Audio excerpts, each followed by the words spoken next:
ที่เจ้าเฮียนนี่ไปเนี่ยสิ่งที่เจ้าเสียมา 2-3 ปีเนี่ยมันไม่ได้เสียเวลาเลยแล้วเจ้าออกมาจากนี่นะเจ้าสามารถไปเปิดห้างหรือว่ารับแขกได้เลยบุคือที่เจ้าเฮียนมาแบบว่าได้แค่พื้นฐานสินะได้แค่พื้นฐานสมมติคือเจ้ามาสมัครเรียกนั่นชุกข่อยเนาะเจ้าก็ยังเฮ็ดเรียกซอยชุกข่อยบ่ได้ชุกข่อยยังมาสอนเจ้าไม่เบิด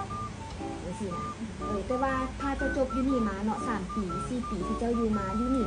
แสดงว่าเจ้าบ่ได้เสียเงินจักกีบเลยแถมเจ้าได้ความรู้ไปอีกได้เงินเดือนไปอีกได้เงินทุนสมมติคือเจ้าเก็บได้เนาะเงินเดือนที่เจ้าได้มาได้ทุนไปเปิดห้างของเจ้าอีกถ้าสมมติเจ้าจบสัญญามาเนาะถ้าแบบว่าเฮาไปเฮียนเฮาบ่มีสัญญาแม่งอยู่เฮาออกยามใดก็ออกเฮาอยากเข้ายามใดก็เข้าได้แต่เจ้าต้องเสียเงินแต่อยู่นี่เจ้าบ่ได้เสียเงินเลยเจ้าแค่เสี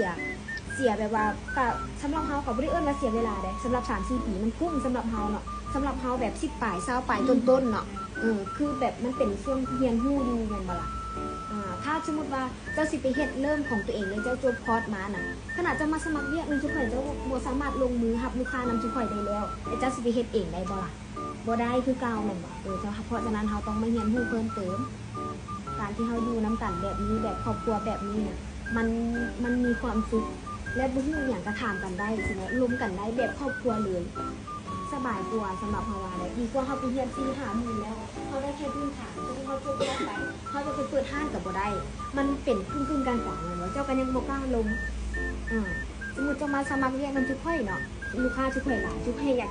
ยากให้เจ้าช่วยทุกข่อยน่ะเจ้าก็ยังบ่สามารถช่วยได้นี่แหละเขาเอิ้นว่าการเรียนเป็นครึ่งกลางๆแบบเฮาบ่สามารถแบบไปต่อได้หรือว่าหยุดได้ถ้าตัวหยุดเนาะเจ้าก็เสียดายเงินที่เจ้าเรียนมาแม่นบ่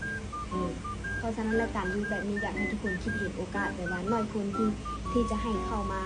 ดูหรือว่าเห็นการเรียนรู้แบบนี้เนาะคือสมมติเจ้าไปเรียนรู้นำกับเจ้าเนาะได้แค่พื้นฐานซื่อๆนะเจ้ายังเสีย3-4 หมื่นเลยนะแต่อันนี้เจ้าบ่ได้เสียจักกีบเลยแถมเจ้ามีเงินเดือนอีกแถมเจ้าได้เทคนิคอีกกินยูฟรีทุกอย่างกินยูข้าวน้ำแบบบุฟเฟ่เลยไฟกับบ่ได้เสียข้าวน้ำ3 บาทเจ้าอยากกินนั้นเดี๋ยวเจ้าก็กินเจ้าหิวเจ้าก็กินยามเฮ็ดเวียกเจ้าก็เฮ็ดได้แม่นบ่เจ้าจึงจะได้เห็นว่า